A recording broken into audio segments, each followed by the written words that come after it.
The Books Podcast, presented by Tim Hague. Welcome to the Books Podcast. I'm Tim Hague. Now, we like to cover the waterfront on Books Podcast, which is why you may have heard us discuss madness in political leaders with Lord Owen, difficult women with Helen Lewis, sentient spaceships with Ian Banks. Those shows are all still available, by the way, if you want to scroll down and have a listen to them. But after talking about Pink Floyd last time, we're sticking with rock music for this episode. Now, some people only need one name. Sting, Lemmy, Elvis. But Ringo, there's only one Ringo. Even when you invoke the deities, by which I mean, of course, John, Paul and George, Ringo is still Ringo who defines the band. He's always said he wouldn't write an autobiography because you only want to hear about 1962 to 1970. Not true, Ringo. And to prove it, Tom Doyle has written a terrific full life of Ringo Starr. You might actually make a case for Ringo Starr being the luckiest man on the planet, because, not only does he survive death 3 times, as you pointed out there, but he has this phenomenal story. When he first met the Beatles, he just thought they were a bunch of scruffs, right, having a go. Come Together was, right? There's no way any other drummer, I think, would have came up with that beat, because it's so fractured. It's like if Picasso could play drums. I ask you, gentlemen of the jury, is this the kind of book you'd like your wives and servants to read? Tom, thank you for joining us on Books Podcast. Great to be here, Tim. Well, Ringo once said, I'd like to end up sort of unforgettable. Mission fulfilled? I would say so, actually. One of the things that's kind of astonishing about Ringo's life is that it could have ended when he was younger. Twice he was at death's door, right, as a child and as a teenager. And then, obviously, he described the Beatles phenomenon to me as like a mushroom cloud that went up and we were it. So he's almost sort of divorced himself from the reality of it. And this is a constant. If he'd only ever done the Beatles, then obviously it would have been unforgettable. But then he went on actually to have a career. It's funny because when I interviewed him last year, it was a question I don't think anybody had asked him, right? He said, when the Beatles split up, didn't you think about just joining another band? He was too big. There was no band big enough for Ringo. Go, right, in a way. But then I thought he could have shrunk back. He played drums with like Mark Bolan, during that early 70s era. Could he have just been the drummer in T-Rex? He couldn't have been just the drummer in anything. No. He was too big a star. Yeah, wasn't he? that's true. I saw him on Parkinson in the early 80s, and somebody said, I've always wanted to play with a Beatle. And he rather crossly said, I haven't been a Beatle for 12 years or something. and you thought, well, yeah, because the Beatles was always going to overshadow his career. But what's interesting about him is that he's made a very good fist of being Ringo Starr. Absolutely, because, going back to that question, it was like the idea that in his mind, it was unthinkable that he would just be another drummer, right? Because at that point, obviously, he'd been basically the star of the Beatles films, and then he made 2 solo albums that were sort of genre records, so one was a crooners one, which was called Sentimental Journey, and then another one was a country record, which was called Beaucoup Blues. So then, by this point, he'd established himself as a lead vocalist, which, to be fair to Ringo, with his limited range and every man's style, you wouldn't go, that guy, right, is going to win X Factor. He wouldn't have got through at the second round of X Factor, is the truth of it, right? But, so he'd done these things, and then he embarked upon this real... it's a pop career, really, which was kind of surprising to everyone, including the other Beatles. It's quite interesting. Ringo was the first of the Beatles to make a bid for solo recording stardom. It wasn't the first solo Beatles album. Wonderwall Music by George was, but Sentimental Journey was the first proper bid for chart success of any of the Beatles. A commercial record. Absolutely a commercial record, and you would have put money on McCartney to be the one that was like really fast out the gate commercially and stuff like that. But by early 70s, Ringo's had a run of hit singles that are, eclipsing really the efforts of his former bandmates, including John and Paul. So, very interesting. Let's go back to his childhood, because it's worth checking back in with that and discussing the difficulties of it. Because John Lennon famously had a difficult childhood. Ringo's was much harder. Yeah, it's like, I don't know, it's like, obviously Lennon's and McCartney's, losing a parent is absolutely something that you never get over. Absolutely never get over. But Ringo's, he was the poor Beatle, But basically. his dad didn't die, but his dad left. Yeah, that's when he was true. very little. So the absent father thing is huge, right, in Ringo's story as well. I mean, it's in the shadow of his story, I would say. It isn't something that's a driving force or whatever. But yeah, I mean, I went up to Liverpool last year when I was researching the book, just to kind of look at the Liverpool landmarks of Ringo's life. And I mean, the chapter in the book that I dedicate to that is, what's kind of surprising is, even though there's a multi-million-pound industry built around the Beatles, the house that he was born in was sorely neglected for many years, and now is still standing empty, as at least it's done up, right, as part of, it's like a showroom or whatever, right? And there's still buses and stuff like that stopping outside it. But the house that he actually grew up in until he was a Beatle, so from the age of about 5, right, until his early 20s, 10 Admiral Grove, I mean, I think it sold about 10 years ago for 65 grand, which is obviously a lot of money, but you would think... You would think it was Mecca, wouldn't you, for Beatles fans who are legion. Yeah. So, but I mean, you stand in front of that house and it's a little 2 up, 2 down, and the toilet was apparently in the yard and all this sort of stuff. But there's this great footage of... there's a BBC documentary called The Mersey Sounds, right, that came out in 1963, and there's great footage of George picking up Ringo, right, from this house in a sports car. It's just brilliant, right? And as a fan, you sort of stand there and kind of imagine it, you can imagine it. But yeah, so his child was the poorest. I mean, working class, but really lower working class. Mum was a barmaid, dad was a cleaner, all kind of felt familiar to me. This is kind of my story as well, so it's kind of interesting to see how far he rose from this thing. But yeah, at the age of 6, he basically he's doubled up with his belly, gets pulled into hospital and burst appendix, peritonitis, at death's door, right, in a coma, slipping in and out of consciousness for 10 weeks. And then the same thing happens when he's 13, right? So he ends up with a flu, and then this becomes TB. And so he spends another year in hospital. So he misses most of his schooling. That's always very interesting because he was able to keep up with the culture and with the Beatles with no schooling. There must have been a real mind in there because he must have been a sponge, because to have missed that much school and not be just humiliated. Absolutely. And McCartney said recently, last year actually, anything that Ringo knows is self-taught. Mm-hmm. And that is absolutely, you couldn't put it any better than that, because he's obviously a really sharp man. And there are many layers to Ringo. I mean, people just see him as being, the cheery, peace and love. Genial Beatle, you call him. Yes, that's it, right? But there's much, much more to him as well. I mean, it's like the whole thing that the Beatles go to Rishikesh, and everybody thinks, the story of Ringo and Rishikesh is, they go out there, he takes a suitcase full of beans. When they run out, he's bored. Because he's got a delicate tummy. Exactly. This is what it is. That's what it was. So he can't eat onions, can't eat garlic, blah, blah, blah. So the whole idea is that he nearly died again, didn't he? A couple of decades later. Yes, and 79. 5 days in intensive care, and 5 feet of his intestine removed. I mean, we're lucky still to have him. Well, he's pretty lucky. I mean, you might actually make a case for Ringo Starr being the luckiest man on the planet, because I mean, not only does he survive death twice, 3 times as you pointed out there, but he has this phenomenal story. I mean, but here's the thing: people derided Ringo as the luckiest man in show business because he got into the Beatles, and people sort of treated that as though he was just there was a reason that he got into the Beatles. For one thing, he was a professional drummer when they were still struggling as semi-pros. Absolutely. And I'm sure you agree. He's the best musician on the first album, on the first Beatles album, Please Please Me.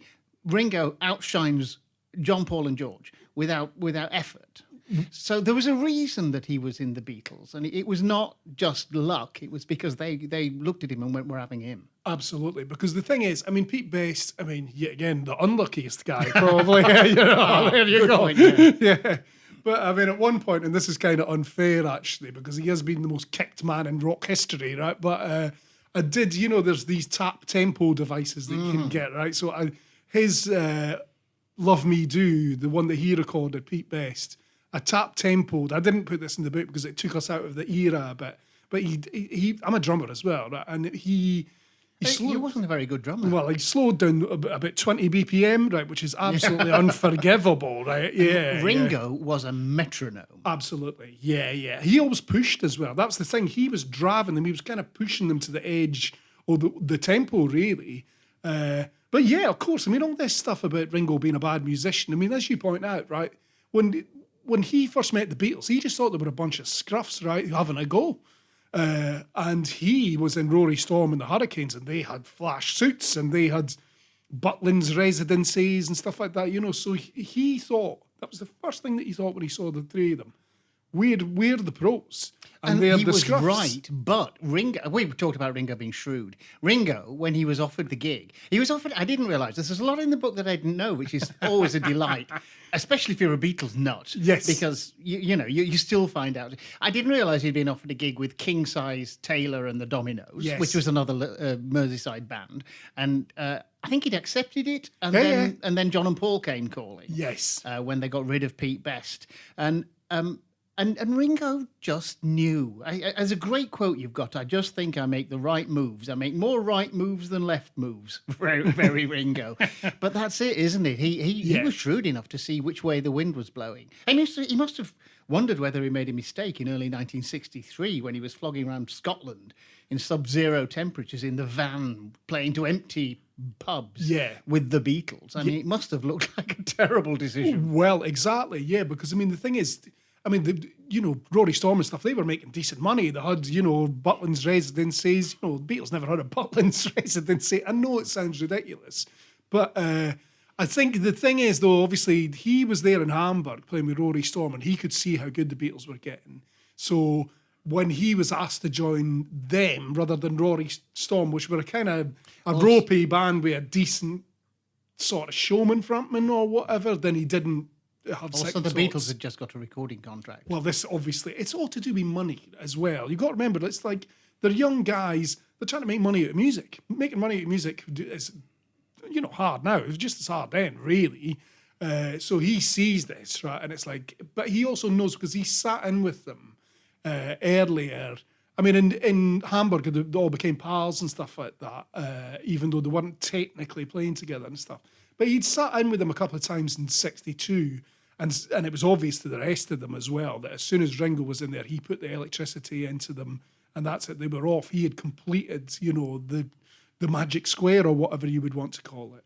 And having joined the Beatles, what's interesting is that he was a very idiosyncratic drummer. They didn't get your bog standard, your Dave Clark thumper. They got, the reasons are well known. He's left-handed and playing a right-handed kit. But also, there's another great quote you have from, I can't find it here, but a quote from George Martin who says, when you're a producer, you know what you want the drummer to do. And Ringo never did that. Yes. He was but then the Beatles were an idiosyncratic band. Yes. Everything they did was not quite what you'd expect. Well, absolutely. I mean, there's this great story about the cover of Rubber Soul that McCartney tells, and I think it actually explains why the Beatles said, because he said we were always a bit more art school.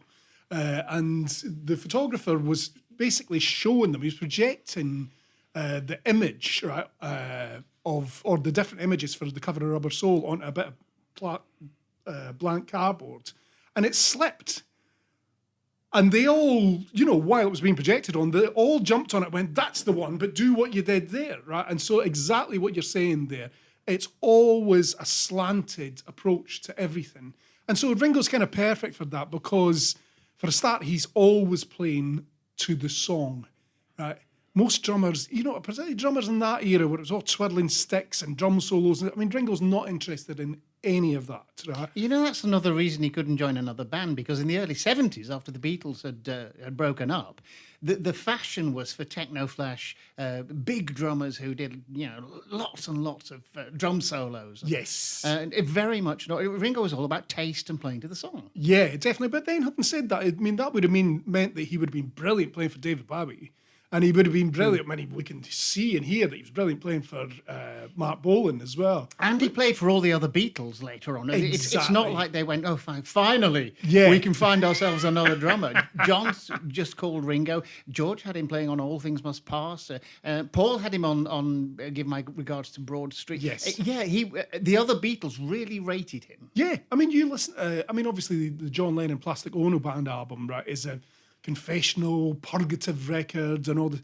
And I mean, you would think that they would probably get another drummer in who was maybe not seen as much because I mean, he had a bit of a reputation as a musical clodhopper, really, you know. But he plays on things like God and with such sensitivity. While Lennon is sometimes in the studio, tracks like Mother, like actually crying his eyes out. And so I would say an empathic drummer as well, but just really inventive, because he basically thinks up a really interesting groove for each of these things, sometimes helped by the others. And then his trademarks are the fills, which never go anywhere that you would expect him. I mean, if John Lennon picked up his guitar and started playing like a Chuck Berry knockoff that basically Come Together was, right? There's no way any other drummer, I think, would have came up with that beat because it's so fractured. It's like if Picasso could play drums because it's coming at you. It's two little circles or it's one circle, but on the cymbals and then the toms. That's right. And it's breathtaking. Yes, absolutely. And he plays it perfectly all the way Absolutely, through. Every yeah. time, because we've heard outtakes. Yeah, totally. Even the boom, boom, boom, Yeah. boom, boom, boom. It sounds like a drum machine. Yeah. Yeah, and at one point, George Martin does say Ringo was our drum machine. So I think any argument that Ringo was a crap drummer, particularly from drummers, it's like we're going to play along the whole that Abbey wrote. Well, you say in the book Yeah. that Jim Keltner, who's one of the great American session drummers, was intimidated by Yes. having to drum with Ringo. Yes. And you take his point. Absolutely, and because he was inspired by him as well. And then suddenly the next thing he's like shoulder to shoulder practically playing drums with them. Yeah, I mean, the whole argument of Ringo, I mean, even now, right, even in his, mid-80s, Ringo, like for his last country album, and he knocked out all the drum parts in about an hour. Because he knows Well, what to do. no, Yeah. exactly. He knows what he's doing. I think yeah. we've established we're both fans of Ringo. Yes, absolutely. Okay, Yes, yeah, that's yeah. fair enough. We're going to talk about post-Beatles stuff as well, because that's the point. He's 85, I think, is he? Yeah, He's 85 yeah. now. And he stopped being a Beatle when he was about 30. So there's been a few months in between. You mentioned his solo career, and he did for the first few years of the 70s had enormous success, and it was sometimes with songs that he'd written, or at least he was credited with having written them. You can always hear George Harrison's hand behind them. Really generous of George to lend a hand and not want the credit and say, no, you can have this, Ringo. Photograph is a great record. Sounds very like George. It Don't Come Easy, which I think is a great pop record. Yes. It's credited to Ringo, but it is mostly George. Yes. Well, the thing is with George, George, you got to remember, George got Ringo into the Beatles. So he was always sort of protective. And obviously you've got John and Paul, a love affair going on, right? So, George, that must have bonded George and Ringo together. And then obviously, when it all falls apart, he's there. I think George wanted a production career. And so by producing Ringo records and secretly writing them, you would want it to be a good song, but I suppose it's like Octopus's Garden. He helped him write that. Yes, you obviously. can see it in the There you go. Let It Be film. I think it wasn't so much in the Get Back documentary. They left that bit out. But in the film of Let It Be, George is watching him play into the piano, and then you can see him go down. Now, if you play this chord here, then you can get back to the one you started with. And Ringo's Yes. going, oh, thank you very much. Yeah, you're right, George. Because he only plays the white notes. That's what he says, yeah. Which is fine, key of C and A minor. That's fine. You get enough tunes out of that, man, And he's right, by the way. Yeah, exactly. Yeah, totally. So by the end of the 70s, though, his recording career is largely ground to a halt. And he's made a couple of well-regarded albums since, but it's not been a glittering career, has it, since then? No, because, in some ways, this is a book about, like, a phenomenon as much as, in parts it's not a music book, because it's about what happens when you've been in a band, I mean, the early 70s albums, I mean, the Ringo album in 73, Good Night to Vienna in 74 are really good. And then by his own admission, he's more interested in getting Out Me Head than... we'll talk about that in a minute. Yeah, but so, there was one album, I've forgotten which one it was, that he made that it was so bad that he bought it off the record company so he could put the tapes in a vault and they would never be heard. Yes, this was a record that he made in 87 with this producer, Chips Moman, who'd... he produced like Suspicious Minds for Elvis and stuff like that, so great producer. But the pair of them are basically just getting drunk in the studio. So there's not...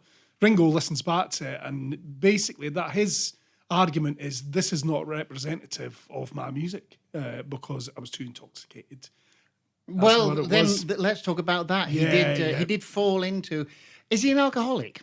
Well, yeah. I mean, he still goes to, any dinners and all this sort of stuff. And, I mean, he's a kind of pillar of recovery these days, but it took a while. But he doesn't drink at all? No, nothing. Yeah. I mean, he's been totally clean. Yeah. So he quits in 88. I mean, basically, I think it's the thing with being a musician is like the drinking...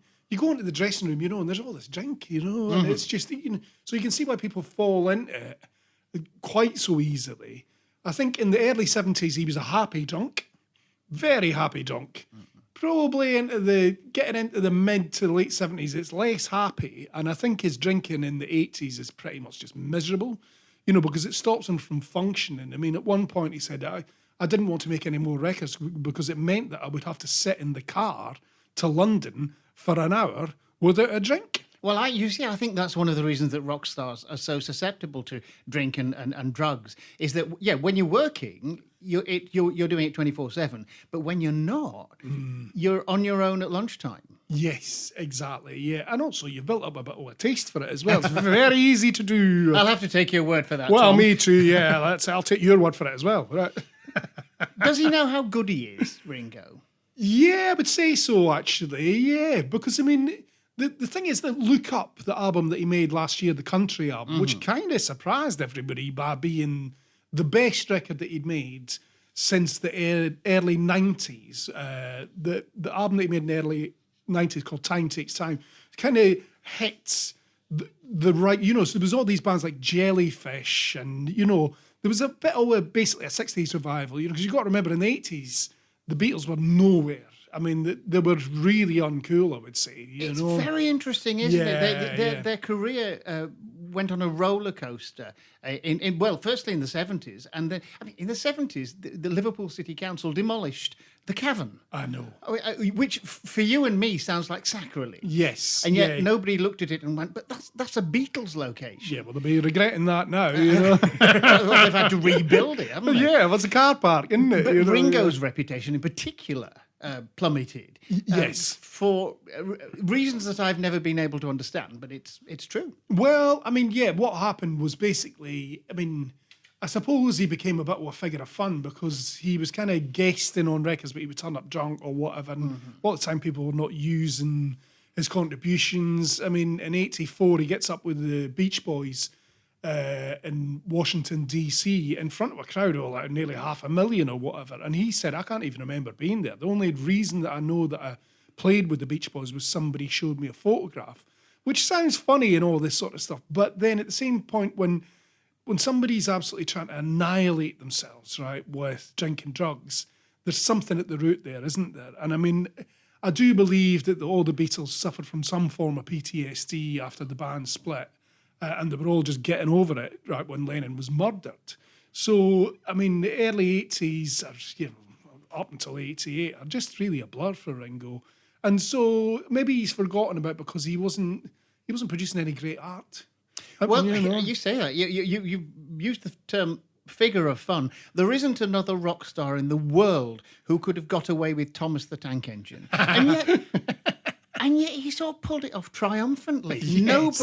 Nobody sneered at him. No. Everybody went, it's Ringo, brilliant. Yeah. How did it happen and how did it work like that? I mean, you're right, actually, because I suppose like Roger Daltrey got more stick about having a trout farm, right, than Ringo did. Yeah.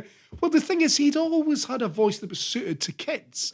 And I mean, he'd done those little intros and stuff like that for Beatles records, which weren't actually used. There was Yellow Submarine one and then a Good Night one.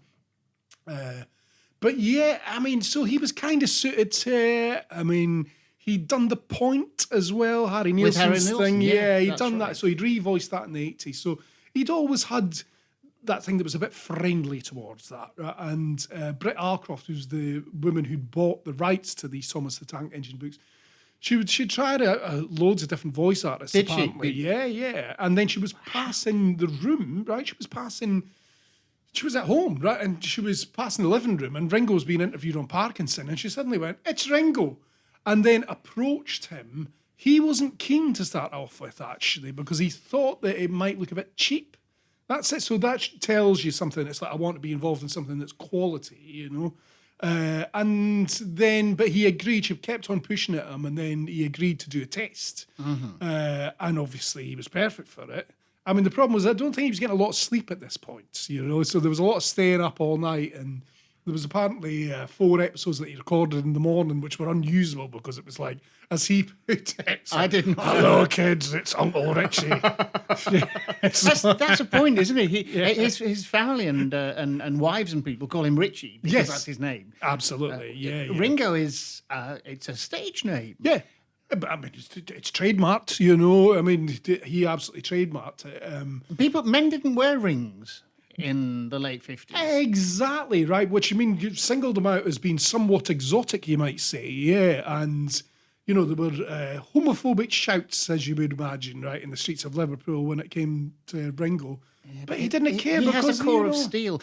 We tend to forget, because he was the genial Beatle, that it would have taken an absolute steely determination to go into music. I mean, it wasn't a career.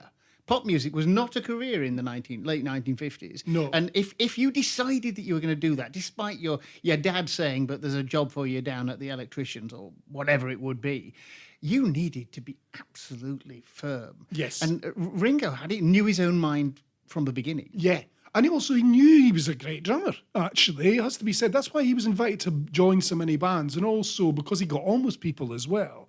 He wasn't a sort of moody figure behind the kit or whatever. But yeah, I mean, by the time we get to the late 80s, early 90s, he's become something other than a musician, actually. But then, well, it's actually in 1989, he gets the All-Star Band together. And that's when he really connects with his musicianship again. But he can't do it alone.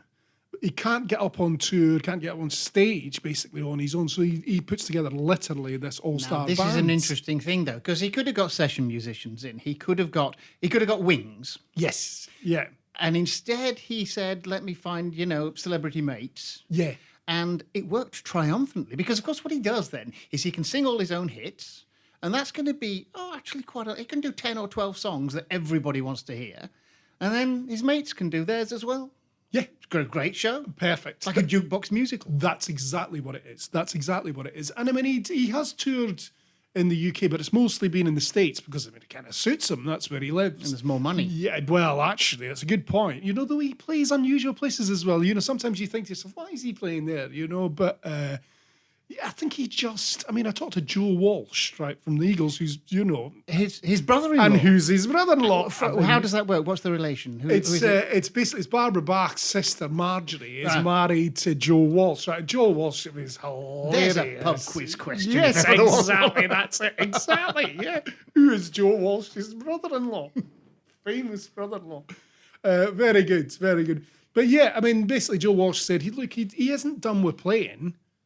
He doesn't want to be any more famous. Why would you want to be any How more could you be more know? famous? He doesn't need any more money. I was going to ask about that. We'll come back to the All-Star Band. Yeah. But how is he for money? Because he was cut in for a tiny little bit of the Beatles' royalties. Yes, he was, and that would keep you and me fine. Yeah. But he's got a jet set life. Yes, that's true. Yeah. So is he okay for money? Well, I'm absolutely sure he is, because I mean, the thing is, it's just when you look at how many billions of streams there are, right? It's not as if the Beatles stopped selling records in 1970. In fact, it kind of from the mid 90s on. I mean, it's just for the last 30 years. I mean, it's just gone big guns again after them basically being forgotten in the 80s. Yeah, I mean, look, the thing about being working class and being so poor is that he was always worried about money. During the Beatles years as well. I mean, in 1968, when it's all getting a bit too much for him and he decides that he's going to quit, he actually says to his wife, Maureen, he says, well, look, the money will be different. That's the main Well, thing it he's would worried be because about. in those you know? days you made money from touring if you were a band, Yeah. or songs if Yeah, you were John and that's Paul. true. That's But true. Ringo Yeah. was working with the Beatles, but not in any of the lucrative areas. Not doing that, you know what I mean? But mind you, say you've got a tune on Abbey Road, I'm sure that's, that's pretty Well, that's it. lucrative. You and I Yeah. would be made for life. Yes, yeah.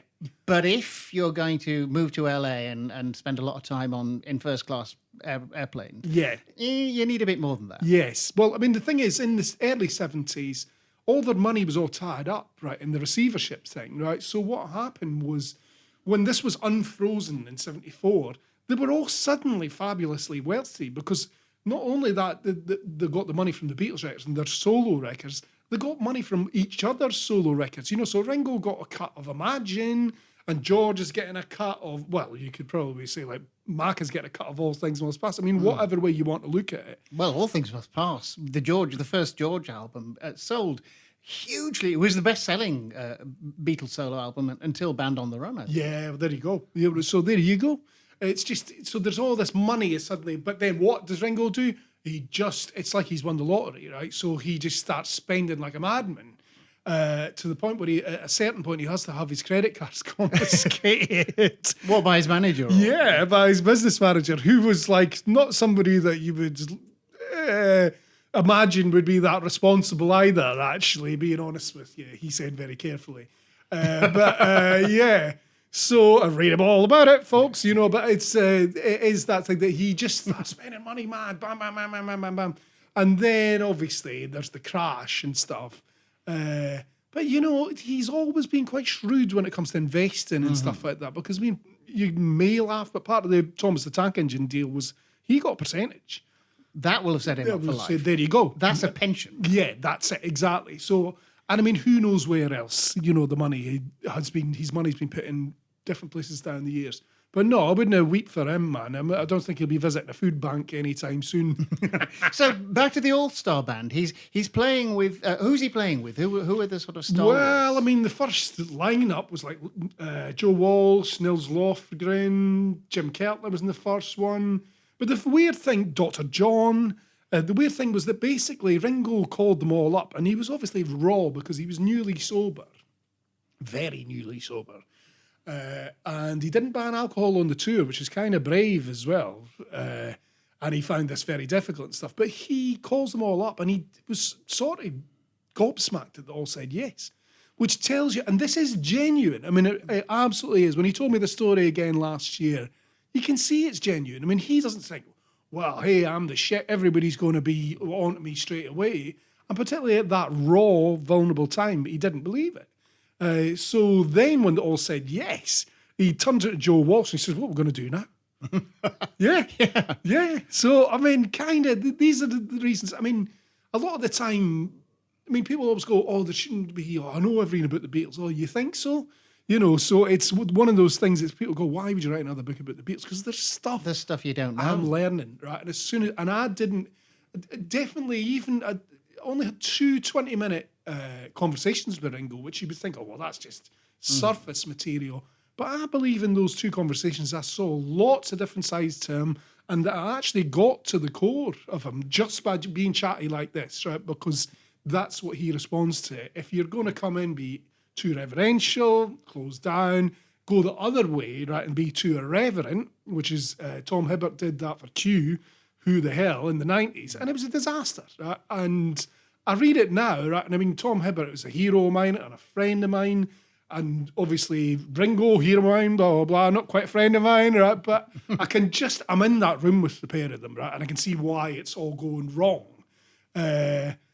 But yeah, I mean, can't remember what the point was. Let's whiz back to the point was that the All-Star Band was a triumph on its first tour. It's selling quicker than Michael Jackson and Bruce Springsteen. Amazing. I learned from your book. Yes. There's all sorts of stuff in this book that even I find. I never knew that Ringo and Cilla Black were friends from before the Beatles. Yeah. How did that happen? Well, this is, I mean, You've this, got a chapter on it, which well, was a I mean, this revelation is, to me. the mosaic sort of format is something that I really enjoy because sometimes you go, right, I'll do a chapter about Ringo and Cilla, and it is like pulling a thread. You're not quite sure where the thread ends. And with this one, basically, it starts in the early 60s when Scylla used to come round on a Friday, right, to do Ringo's mum, Elsie's hair for her in return for spam and chips, right? So that's like 60, 60. Scylla was what, a trainee hairdresser? Yeah, that's it. Yeah, and a sort of singer, part-time singer trying to get somewhere with it, And then you fast forward 10 years, right, and Ringo and Scylla, right, are floating around on a yacht that he's rented, bobbing around in the Med at the Cannes Film Festival, right? And it's a fantastic distance they've travelled. Just unbelievable. And she invites him to appear on her latest BBC special because, I mean, obviously by this point, she's a household name. And this chapter basically ends with it's called Scylla in Scandinavia, and Ringo turns up, and I mean, it's so toe curling, it's unbelievable. But her and Ringo and Basil Brush sing a song about how you can't melt the heart of a snowman. Peter, Paul, and Mary. Exactly. But you've got to embrace the kitsch as well, and that this mosaic format allows you to do He's that. got such a plumb and dignity that Ringo, more than almost anybody can. Yes. You never sort of despise Ringo for it. It's show business. He is showbiz. Exactly. Yes, you mentioned the mosaic, and we're talking about showbiz. Studied through the book are chapters on each of the films he's made. It will surprise people how many films there are. Yes. And we are going to have a little word about that because I've seen some of them and I haven't seen very many good ones. No. There's a reason for that, isn't there, Tom? Yes. Well, I did worry that the middle of the book might just be a glut of crap films. Well, you've spaced them carefully. Yeah, well, and also you write really well about them, so it's a pleasure anyway. Well, thank you. But the argument, I suppose, is even if the film's crap, the story behind it is usually incredible, right? So, I mean, something like 200 Motels, Frank Zappa. Now, that one I have seen. Right. Now, you describe it as puerile and plot-free. I think you're being kind.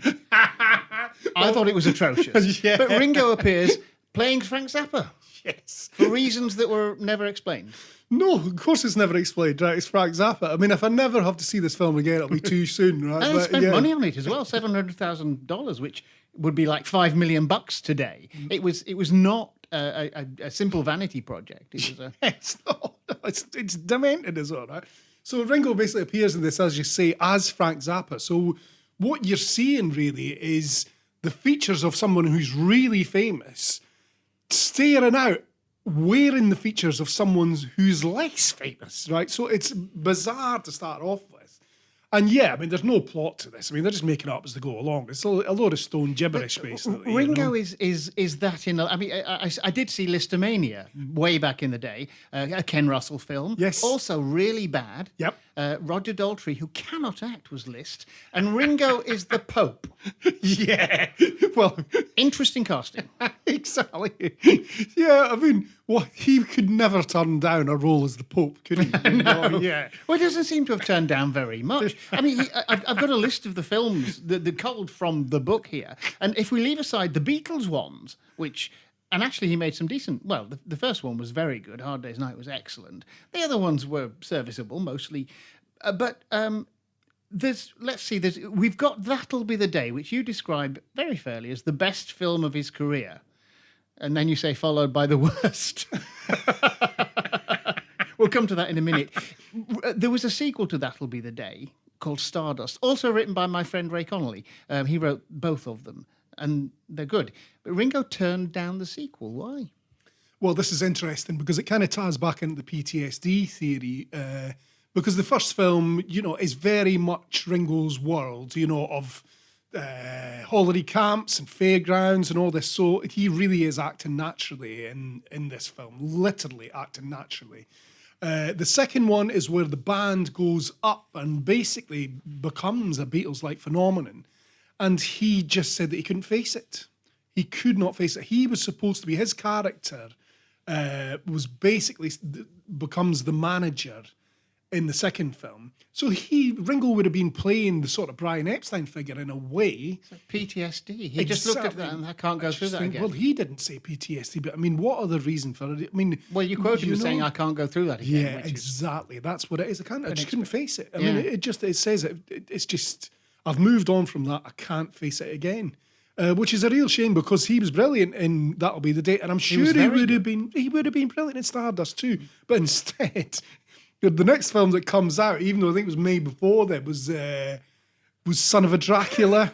Tell me about Son of Dracula. Have you seen this one? I have not seen. Although I might have to go and find it on YouTube. It's on YouTube. I might have to go and find it. So tell me about it. Well, I mean, I'll not try and explain the plots, because it's, well, I mean, all I would say is that Harry Nilsson is the son of Dracula. It's a mistake to make a film with Ringo and Harry Nilsson. I know, especially they were at that drinking time. Buddies. Yeah, and the rest, you know what I mean? It's like Columbia on speed dial, I think, But yeah, so he's Nilsson's cast, right, as the son of Dracula. Ringo is Merlin the magician. I mean, who wasn't a frequent visitor to Transylvania, I believe, right, in the original books. And it's just, I mean, I'll tell you what, right? I mean, it's nonsense, obviously, right? But Ringo he's got all this faux mystical guff, right, that he has to spout. He's pretty good at it.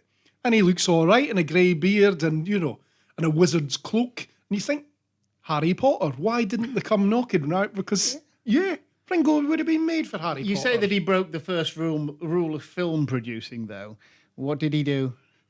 Got high on his own supply, is it? No. Oh, you say he put his own money in. Well, this is what it is. And also McCartney does this as well for Broad Street before. Oh, give my regards to Broad Street. Now, Ringo's in that as well, playing Ringo. Yes. And he plays Ringo quite well. Give my regards to Broad Street. It's also a bad film. Yes. Yeah. But that's not Ringo's fault in a way. That was Paul's baby. Yes, exactly. Yeah. I mean, I think Paul's in a strange state in the early 80s. I mean, Lennon's been canonised. They're all still in shock, and I mean, McCartney's contribution to the Beatles has been diminished by Saint John Lennon. And I mean, anybody who knew Lennon, I mean, I talk to people who knew John Lennon all the time in my work as a mojo writer. He ain't no saint, so it must have been really tough. So there's lots of remakes of Beatles songs in that film, and I think it's his attempt to make a Beatles film. There's a really interesting scene as well, though, where Paul says to the band, let's have a go at, I can't remember which song it was, let's play such and such a song. And Ringo says, do we have to? And Paul stops for a minute, because it's a phrase he hasn't heard for about 20 years. Yeah. And he goes, yeah, because he realises he's been twitted and he's been, teased by Ringo. But it's a really interesting moment because it just takes Paul by surprise. Yes, and I mean, I think there was a lot of that, actually. I mean, because past rivalries, I mean, remember, they fell out, in 1970, and it took a few years for them to get back going again. And I think when they regrouped or rebonded, or however you would want to put it, they were maybe on more of an equal footing. Yeah. And remember, Ringo's a couple of years older, so in some ways, even though he's the wee brother, he's the big brother. So, yeah, I mean, I think actually there was a bit more sort of equilibrium, or whatever you would call it, to their friendship from that point on. Yeah. But don't watch the films, just read the chapters. Absolutely. Yeah, for most of them. Yeah, There exactly. are one or two that are worth Yeah. watching, but mostly not. One of them, and it's going to segue beautifully into the next section, which is Ringo and women. On one of them, he met his present wife. Yes. So Caveman, not a good film. No. But he got something important out of it. He met Barbara. Absolutely, yes. Because, I mean, him and Maureen had a good marriage, but obviously very difficult being the wife of Okay, Rachel, let's talk about Maureen and let's talk about how that went. Yes, she was nuts about him. Yeah. And she thought the Beatles were the best band in the world, and she thought her Richie was the man, the guy. Yes. But he didn't treat her terribly well. And especially George was appalling. George Harrison behaved extremely badly. Yes. What did he do? Well, they had an affair. Him and Maureen had an affair. The thing is, see this, I talked to my wife about this before, because there's a chapter in the book called The Love You Make, which is all about this early 70s stuff, the sort of Beatle incest. That's John what called it Lennon called incest. it practically incest, which is so Lennon. It's Yeah, brilliant. and he's got a point. He has, As usual, Lennon was getting straight into the meat of it. But to be fair to her, Ringo, obviously, it must have been tough, to be married to any of them, the women. And I said to my wife, look, I'm going to actually, because the guys didn't say much about this, but all the women involved had written their own books, apart from Maureen. Well, Maureen's dead, of course. She died of leukemia. Yeah. But it was a really interesting chapter to write because I wrote it from the perspective of the women and what happened. Right? And there's a lot of detail in it, right, which we wouldn't have had any of that, right, if it was just down to the guys. No, because they seem to think it was very much of their time, but it's still not an attractive outlook that women are just there for the use of the men. Exactly. There's lots of points in the book where I thought, do I update this, right, for more sensitive times and stuff? And I thought, well, no. So there's a lot of, in brackets, different times, etc. So it kind of was, you've got to remember as well, there was a bit of a sort of free lovey vibe going on, right, at that time. The hangover from all the hippie times and stuff.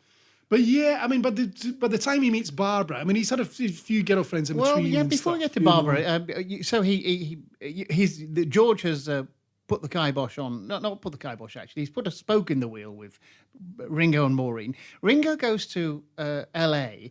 and he starts an affair with Chris O'Dell. Now, this was stuff that was fairly new to me as well. Who was Chris O'Dell? Because that's what killed the marriage with Maureen, I think. No, I would say it was dead, actually. You think so? Yeah, okay. Absolutely. I would say it was dead. Ringo kind of, by the sounds of it, went there to lick his wounds.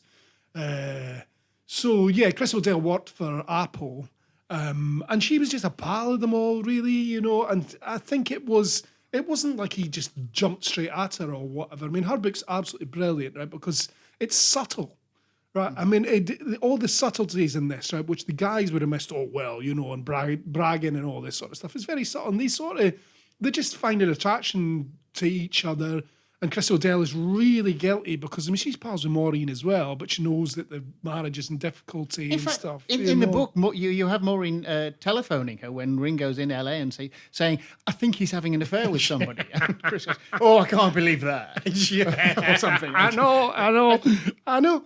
But it was kind of brief, that thing. I think it only lasted a few months. And then Ringo then takes up with Chris's pal, Nancy Lee Andrews, who's a model, right? And Ringo and Nancy Lee Andrews, they're together for about 5 or 6 years until basically he gets together with Barbara. Him and Barbara have been together ever since, obviously. And he's been sober, so probably sober and older. So it's probably easier to keep it in your pants. Yes, I would imagine. Yeah.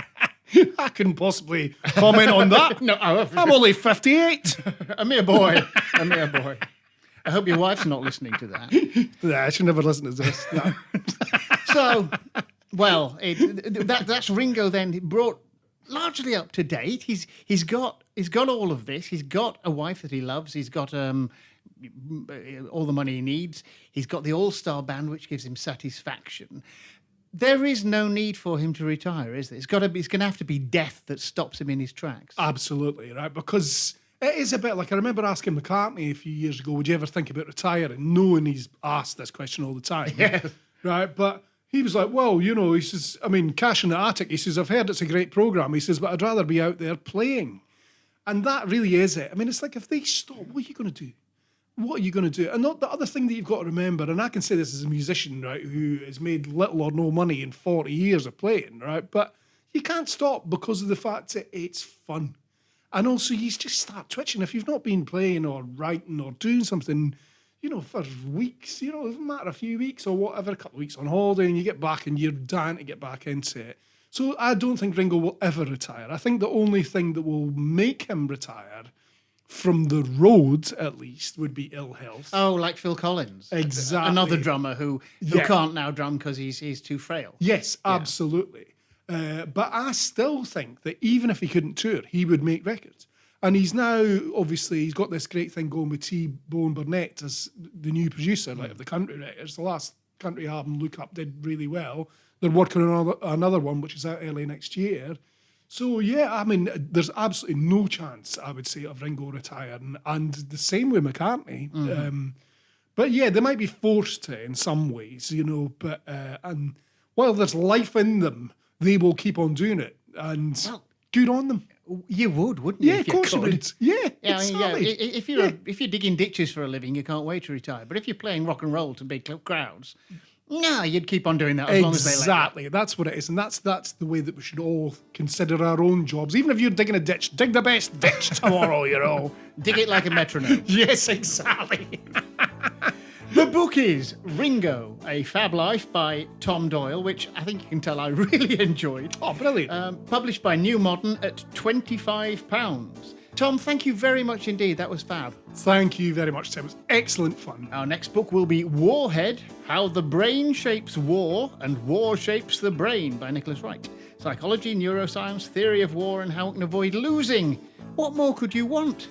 That was the Books Podcast, presented by Tim Haig. Email Tim on tim@bookspodcast.com, Twitter @bookspodcast, and Facebook @bookspodcasttim.